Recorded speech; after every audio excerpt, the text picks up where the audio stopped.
What's happening, you guys? Welcome back to the Let's Go Win podcast. You're in for a treat today. We have a gentleman that is going to be educating us on business, on beer, and lots of fun. Ken Landin is currently the CEO and co-owner of Crossroads Brewing Company.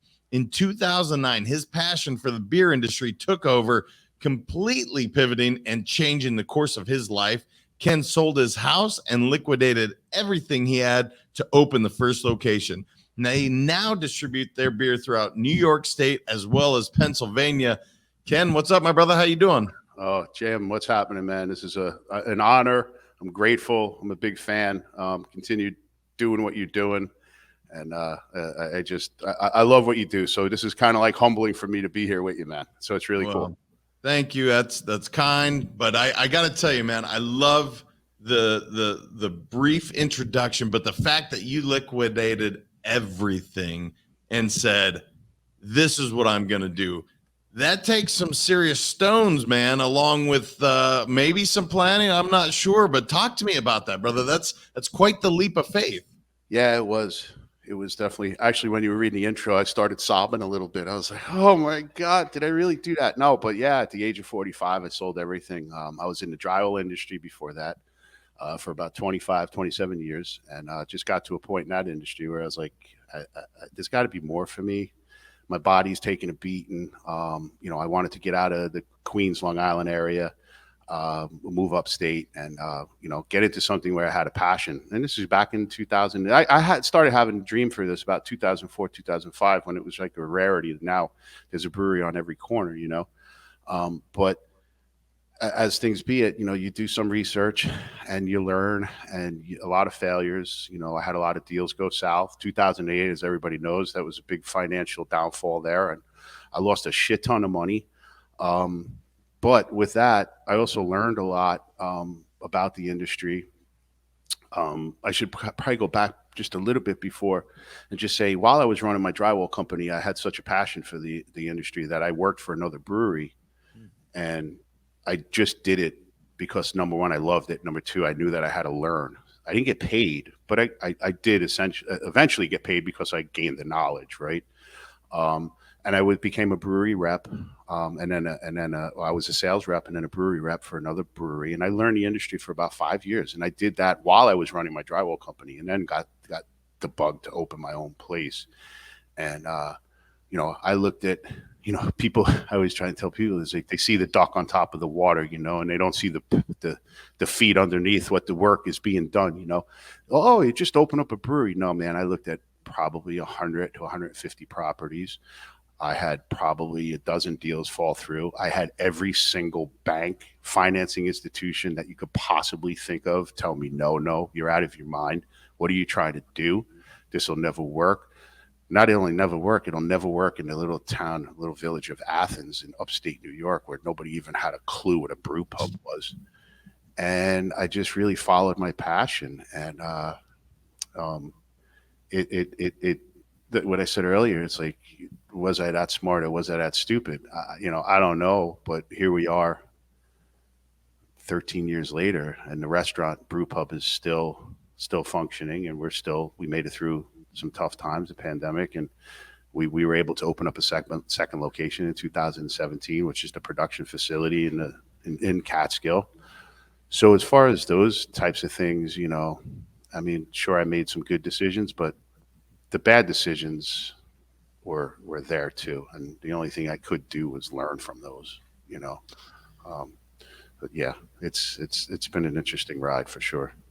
There's so many lessons in the little description you gave, brother, because we're talking about a couple things. You went and learned something. There was no, like you said, you can get paid for it.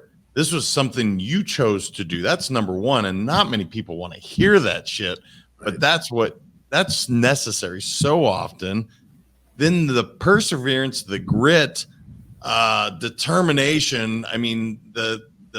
I guess it'd be stickability is what they called it, in some of the Think and Grow Rich and some of those. But sure. Man, that's remarkable. So I want to get into the mindset a little bit, brother. So I want to get into, how did you choose to go learn this on your own running a full-time company and saying, yeah, at 45, this is what I'm going to do. I'm going to spend these years learning the trade without getting any pay for it. Yeah, it's true. But you know what? I think that in the drywall industry, I was at a point in my life there. I've been doing it a long time, and I knew everything until this day. I still know everything about the industry that there is to know. So I wanted to challenge myself. I wanted to get into something that I really enjoyed and loved. And little did I know, what it was going to take to actually get this off the ground, when it was something that a lot of people hadn't even heard of before. But I can tell you, man, the scariest moments were just, when I did sell my house and I did liquidate everything. And, I'm not talking about millions of dollars. It was everything I had ever learned or earned in my entire life that I had, and I was saving, and, and I said, okay, I'm going to go after this. I'm going to do it. You talk about scary. Holy shit. And there's something ironic about this whole thing, but when I did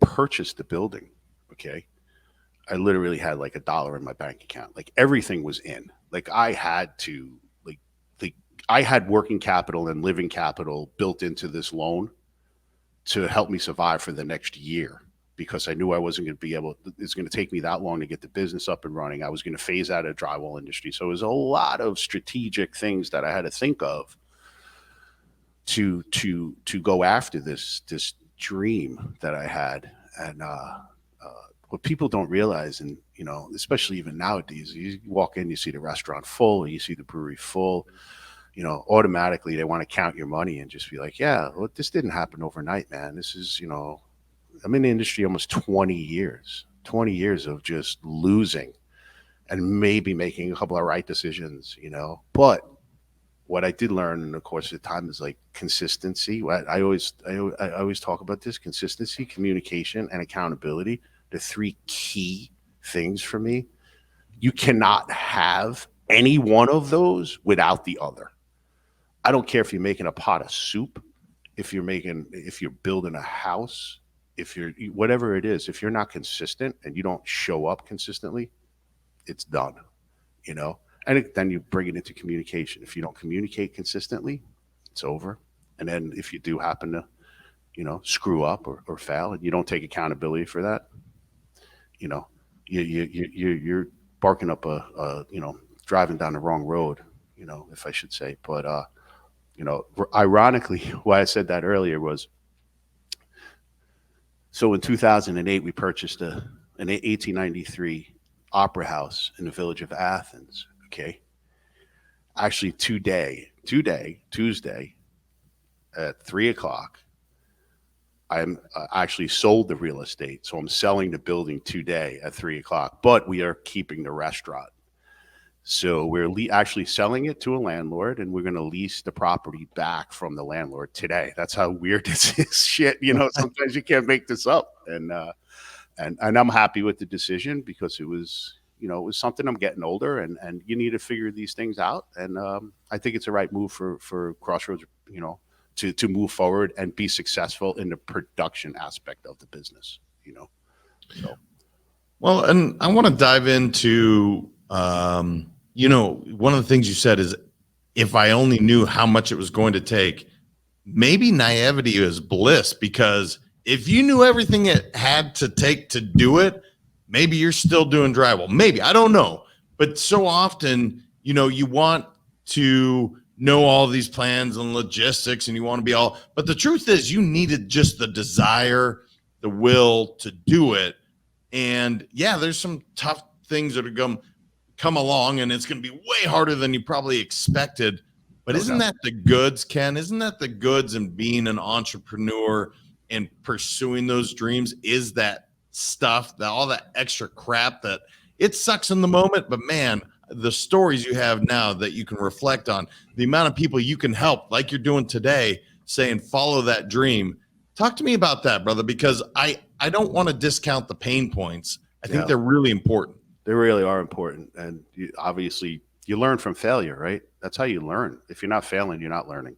That's number one. And for me, I was an overthinker. I would overthink, just like you said. If I thought about this, if I really, look, of course, you had to have the business plan and you had to have your projections. And when I look back, it was all smoke and mirrors anyway. Nobody can predict the future. But overthinking, holy crap, man. I would overthink things to death, and it was only until recently, like I really overcome that, and I realized that if I made a decision, okay, even if it was the wrong decision, the time that I would have wasted thinking about it, right? Make the wrong decision or make the right decision, but make a decision, and if it's wrong, move on. Don't overthink it and say what if. The other thing I also learned is everything's temporary. Like everything is temporary, man. It's like if you're in the middle of a shitstorm, which the entire nation just went through in the last couple of years, it's temporary. I'm a big fan of Ed Milet. I listen to him all the time, and he's just that one more. It's like one more, and I truly believe that. And I say, look, we got to get through this day, and tomorrow's going to be another day. Nobody really cares tomorrow what happens today. Let's get through it, and then you'll deal with the shit tomorrow, and something's going to change. Something always changes because it's never the way it is in your head. And I've learned that, but it took, hey man, I'm in my 50s now. It took all of that time. People like, hey, I do this and I do that. I'm like, no, man, it takes a long freaking time, and the mindset has to be there and stay positive. That was another thing I learned, staying positive and keeping the negativity out, because that shit will pull you down faster than a goddamn cinder block tied to your freaking ankle. And those people are not your friends. They appear to be your friends, but they're not. And misery loves company, man. It's easy to sit in your backyard drinking a beer at your picnic table and talk about the guy who's busting his ass trying to build a business, isn't it? But it's so much to talk about, so many things that I've learned, but it took a really long time. If you asked me in 2009, 2010, these things, I would be like, nah, man, I don't have any answers for you. And not that these are the correct answers for they would just happen to be the decisions I made and learn from those. And everyone's situation is different, obviously, but use some of these things like positivity and mindset and just, realize things are temporary and there is sunshine through the shitstorm. And, although you're going through that serious pain right now, learning and maybe broke and living on the couch and eating, Cheerios, as long as you have that desire and that passion to move forward, you're going to get through it, and that's really the message that I try and even, I tell my son that, my son's 30 years old and I try and tell him that, but then, I get a lot of wisdom from listening to your show as well. And it's just taking bits and pieces from everyone that you listen to and really absorb it and then come to your own conclusions on how those different pieces and portions of that mindset can really help you, persevere, and especially in this climate, Yeah. And this has ended up, I love this because we are talking the mindset of business, both the good, the bad, and the ugly. One of the things that you 100% did is you burned all the boats, the bridge, whatever thought you want. It was gone. There was no option for failure. There wasn't. Is kind of how I look at that, is like, look, even if it's gonna be awful, you had made this choice, this decision. As an overthinker, you said, no, I'm going to be active. I'm going to create action and activity, and I'm burning everything behind me. I'm going forward. I love that, Ken, because if you want to succeed, and I don't care if you're 30 to 90 years old, if you want to do whatever that passion is, if you go half-assed, you will get a half-assed result.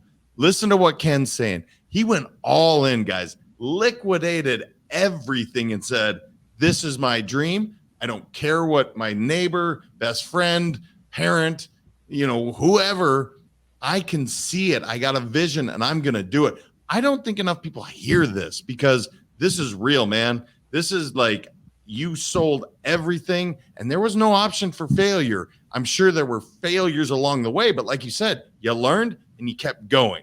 Yeah. Yeah. It's 100%, man. There's no looking back. There's no turning back. I had no choice but to move forward. And you know what? even if it wasn't succession or to be successful, I had no choice but to move forward. Looking back and sitting on my couch or dwelling, or I'm not that person. I'm always looking to learn more and gain more and get more knowledge. Surround myself with really, people with the same mindset that I can absorb like a sponge and learn from that. But I'll tell you, man, without that's probably top two scariest moments in my life, when you realize like this is what I'm doing and there's no safety net, there's no rope, this is all in. You got to figure it out. And if you don't, you're going to have to figure that out, but it's been a long journey, honestly.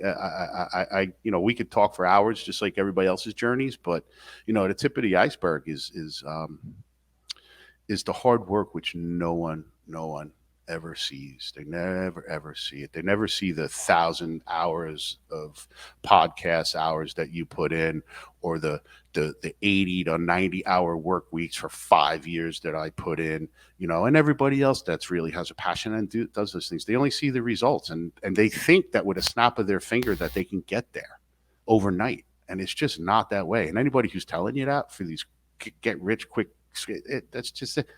One of my favorite quotes ever, I think, Vince Lombardi, right? The only place that success comes before work is in the dictionary. Like you got to work, man. And if you don't have it, if you're not going to do it, sure, you're going to get lucky, or you're born into some riches or money, but the work is the way to get there. And define that success in your own mind, whether it's to be a millionaire, whether it's to have a quality of life, and maybe it's just to, simply live in a tent in the backyard, man. If that's the way it is, that's cool, but get there somehow. I don't know if that makes any sense. Maybe long-winded to your question, but brother, it makes a ton of sense. Look, this is an inspiring episode because it's real, it's raw, and it's not saying everything's sunshine and rainbows. In fact, Ken is letting you know it's not going to be. However, the real joy is in that journey. Those 80, 90 hour weeks, they probably didn't even suck. Honestly, I look back at that stuff. That was the good stuff. And when you're sitting on top and everything's going great, guess what?